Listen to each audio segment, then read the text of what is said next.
Le 3 septembre 2019 était publié un article dans le journal Var Matin. Le cancer devient la première cause de décès dans les pays riches. Il détaille une publication du journal médical The Lancet qui explique que dans les pays développés, le cancer devient la première cause de mortalité anticipée, dépassant les maladies cardiovasculaires. Mais globalement dans le monde, le cancer reste la deuxième cause de décès, représentant un peu plus d'un quart des décès. Bon, cette nouvelle vient sûrement confirmer une impression que beaucoup de personnes ont. Il y aurait depuis ces dernières années une explosion du nombre de cancers. Parfois, on entend plus généralement dire qu'il y a une explosion du nombre de maladies. Évidemment, tout ce qui est énoncé ne l'est pas au hasard. Ce seraient les différentes technologies qui composent notre quotidien aujourd'hui, telles que les ondes, les pesticides, les médicaments, les vaccins, les plastiques, les composés chimiques de synthèse, etc. qui en seraient en cause. Sans pour autant tomber dans le conspirationnisme, certaines impressions peuvent être bien fondées, car il y a bien des facteurs cancérigènes dans cette liste non exhaustive. Pour autant, peut-on parler d'explosion? Y a-t-il bien plus de cancers par rapport à avant? Et si oui, quelles sont les réelles causes? Eh bien, nous allons voir que ça n'est pas si simple que ça.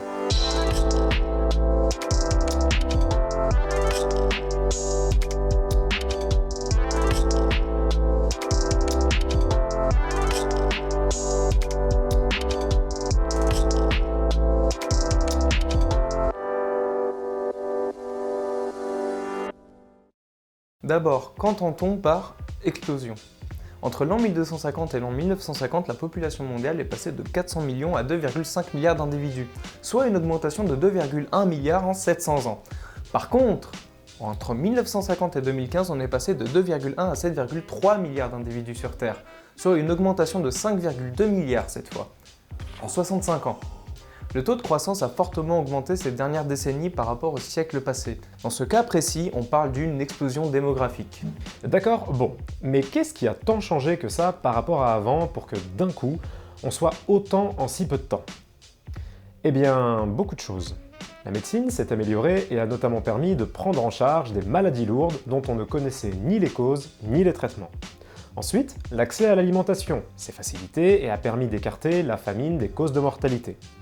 Enfin, ça dépend encore des régions malheureusement, mais au niveau global, voilà quoi. L'hygiène est devenue la norme, permettant ainsi de lutter et de prévenir efficacement les infections. Là aussi, malheureusement, ça dépend des régions. On ne va pas tout énumérer, mais en gros, tout a été fait pour que nous mourions plus facilement vieux et moins facilement bébés, par rapport à il y a 200 ans. Les progrès technologiques ont permis de rendre beaucoup de maladies évitables, alors qu'auparavant, elles signaient l'arrêt de mort des personnes atteintes. Et déjà là, vous devriez sentir quelque chose qui cloche, si on a l'impression qu'on meurt plus de cancer aujourd'hui qu'avant. Ce ne serait pas du coup parce qu'on vit plus longtemps et qu'on ne meurt plus de plein d'autres choses? Et là, nous vous répondons oui, mais une fois de plus, ce n'est pas si simple que ça. Les plus vieilles traces de cancer datent de la préhistoire. Les plus anciens textes qui relatent des observations de tumeurs remonteraient à moins de 1800. Mais c'est surtout au 19e siècle que l'on posa les bases de la cancérologie, grâce à Bichat et Laennec qui concevront en 1826 la notion de maladie cancéreuse. Donc jadis, il était possible de mourir d'un cancer. Contrairement à ce qu'on pourrait penser, ce n'est pas parce que l'espérance de vie était de 30-35 ans qu'on ne vivait pas jusqu'à 70 ans. Il est même probable qu'il y en ait eu beaucoup qui aient vécu jusque-là. On fera peut-être une vidéo sur le sujet du coup. Et nous savons que vivre longtemps est un principal facteur de risque de développer un cancer. En plus d'être exposé à des causes externes, car certains cancers ont très peu de chances de se déclarer avant 50 ans, comme le cancer de la prostate par exemple. De plus, au fil des années, on a amélioré nos outils de diagnostic. On découvre encore aujourd'hui beaucoup de mécanismes moléculaires, cellulaires et physiologiques à l'origine des différents cancers. Bref, tout ça pour dire que oui, le nombre de cancers a bien augmenté par rapport à avant, principalement pour 3 raisons. L'accès plus répandu au club 3e âge, la croissance démographique et l'amélioration de nos outils de diagnostic et de détection. Ouais, ok mec, mais attends, on entend toujours parler de produits cancérigènes. Ça dit pour quelque chose quand même, non? Oui, mec. Il y a évidemment une influence d'agents exogènes qui contribuent à l'apparition de cancers. Mais quels sont-ils? Le Centre international de la recherche sur le cancer, le CIRC, est un organisme de l'OMS qui entretient une liste de facteurs ou comportements cancérogènes en 5 groupes. Groupe 1. Agents cancérogènes certains pour l'homme, pour les facteurs dont on dispose de suffisamment d'indices concernant le potentiel cancérogène. Groupe 2A. Probablement cancérogène pour l'homme, lorsqu'on a des indications limitées chez l'homme mais suffisantes chez l'animal. Groupe 2B peut être cancérogène pour l'homme lorsqu'on a des indications limitées ou insuffisantes chez l'homme ou l'animal. Groupe 3, inclassable quant à la cancérogénicité pour l'homme, lorsque les indications sont insuffisantes chez l'homme et limitées ou insuffisantes chez l'animal. Et groupe 4, probablement pas de cancérogénicité pour l'homme. Le CIRC a bien défini les différentes indications telles que limitées, insuffisantes, etc. On ne va pas tout refaire et on vous invite à regarder la vidéo de Science étonnante sur le sujet. Mais globalement, pour statuer sur le classement d'un facteur, il va réunir un groupe d'experts qui vont analyser la littérature scientifique afin d'évaluer le niveau de preuve quant à la cancérogénéicité du dit facteur. Il faut retenir que le classement se fait indépendamment de la notion de dose, d'exposition, etc. On retrouve dans le groupe 1 l'alcool, le tabac, le formaldéhyde, mais également le rayonnement solaire, l'hépatite B et C, et travailler dans une fonderie d'acier. Dans le groupe de A, on retrouve le glyphosate, l'acrylamide, mais également le métier de coiffeur, la boisson chaude et la viande rouge. Et fun fact, dans le groupe 4, il n'y a qu'un seul produit, le caprolactam. Bref, vous comprenez bien donc qu'il ne suffit pas de déterminer la cancérogénicité d'un produit pour mesurer son impact sur l'augmentation relative des cas de cancer, car justement, il y a une forte influence de notre exposition à tel produit, et dans certains cas, la notion de dose importe également. D'ailleurs, si vous fumez, que vous buvez des boissons chaudes au-dessus de 65 degrés et des bières tous les jours, et qu'on vous diagnostique un cancer de l'œsophage, comment savoir à quoi l'attribuer ?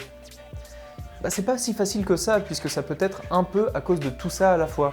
Il est donc nécessaire d'établir un lien de causalité entre un certain niveau d'exposition à un produit et le développement supposé plus important d'une maladie. Et ça, c'est le travail des épidémiologistes. Vous pouvez trouver un exemple, celui de l'établissement du lien causal entre consommation de tabac et cancer du poumon avec cette vidéo de Risque Alpha. C'est notamment à partir d'études du genre que l'on établit ensuite des limites d'exposition, des doses maximales autorisées, etc. Tout ça pour dire que oui, le nombre de cas de cancer augmente chaque année depuis des années. Mais de combien ? Régulièrement, des revues sont publiées avec des chiffres selon les régions et dans le monde entier. L'OMS estime à 18 millions le nombre de nouveaux cas de cancer et 9,6 millions de décès en 2018. Par contre, pour les raisons que nous avons citées précédemment, il faut faire attention à l'augmentation globale de la population qui accompagne l'augmentation de cas de cancer. Donc, pour avoir une meilleure représentation de la révolution, il faut plutôt comparer le taux d'incidence, c'est-à-dire le nombre de cas pour 100 000 habitants. Il y a de grandes disparités selon les régions du monde et selon les types de cancers. En Europe et en Amérique du Nord, par exemple, l'incidence du cancer des poumons et du col utérin diminue. Cependant, le cancer des poumons et le cancer colorectal et le cancer du sein restent les cancers les plus répandus. À eux trois, ils représentent un tiers du total des cancers. L'incidence de développement humain influence localement néanmoins l'incidence de certains types de cancers. Ainsi, dans les pays en plein développement social et économique, on observe une évolution des cancers liés à la pauvreté et aux infections vers des cancers liés au mode de vie des pays industrialisés, c'est-à-dire en grande partie le tabagisme, l'obésité, la sédentarité, l'alimentation, la consommation d'alcool. On a surtout affaire à des cancers évitables, d'où les constantes interpellations des agences sanitaires pour accentuer la prévention, au vu de la trajectoire actuelle qui prévoit toujours une augmentation des cas de cancer dans les années à venir. Donc, le nombre de cas de cancer augmente bien, mais ce qu'on appelle explosion est relatif. Nos impressions peuvent être influencées par des biais de perception et d'association, car nous avons un besoin naturel de mettre un nom sur ce qui nous arrive et de pointer du doigt un coupable. Souvent, nos biais sont titillés par la désinformation, comme sur les ondes par exemple. On vous renvoie à notre vidéo à ce sujet. Le problème, c'est que l'alcool et le tabac sont des facteurs de risque plus ou moins maîtrisables. Mais les ondes, pas vraiment, donc on s'insurgera plus d'une chose qui nous paraît risquée mais qu'on ne contrôle pas. Quand bien même cette chose ne contribuerait pas, ou alors marginalement, à l'incidence d'un cancer. Des chercheurs ont en 2009 réalisé un baromètre cancer afin d'évaluer la perception du public face au risque de cancer, et ils ont estimé que si les Français ont plus ou moins connaissance des principaux facteurs cancérogènes que sont l'alcool, le tabagisme et l'exposition au soleil, certaines croyances persistent et font relativiser voire sous-estimer ces risques, ce qui amène à des comportements délétères. Ainsi, 72% des interrogés pensent qu'il est risqué d'habiter à proximité d'une centrale nucléaire. 90% pensent qu'un des facteurs cancérogènes importants est le traitement chimique des aliments. Mais un peu plus de la moitié pensent qu'il n'est risqué de développer un cancer lié à l'alcool que si l'on boit beaucoup et sur la durée. Spoiler, pas forcément. C'est une observation assez intrigante, hélas. Les fumeurs et les buveurs réguliers d'alcool jugeront plutôt cancérogènes des facteurs environnementaux. Nous oublions également souvent qu'il est des facteurs naturels aussi cancérogènes, comme le papillomavirus, Helicobacter pylori, la bactérie responsable des ulcères, les hépatites, etc. Dans les pays occidentaux, où ils font certes moins de mal car nous les prévenons, mais ce n'est pas le cas partout, où l'accès à la médication et aux vaccins n'est pas effectif. Même si cette perception des risques semble biaisée, elle est à prendre en compte pour faire évoluer les plans de prévention, car c'est elle qui conditionne le mode de vie. Pour conclure, si la recherche doit continuer pour réduire au maximum notre exposition aux facteurs identifiés comme cancérogènes, n'oublions pas que la majorité des cancers sont évitables de par notre style de vie, quand d'autres ne le sont malheureusement pas. Il n'y a pas vraiment aujourd'hui d'augmentation inexpliquée des cas de cancer. Globalement, les causes sont identifiées. Et contre-intuitivement, en parallèle de cette augmentation, on observe une baisse de l'incidence de certains cancers. Donc, pas de panique face à une explosion, mais tout de même, mangez 5 fruits et légumes par jour. Ne mangez ni trop gras, ni trop sucré, ni trop salé. Protégez-vous si vous vous exposez au soleil, ne fumez pas et ne buvez pas, sauf si c'est du glyphosate. Vaccinez-vous, mais surtout questionnez votre perception des risques. Et pour ce faire, sortez ouvert.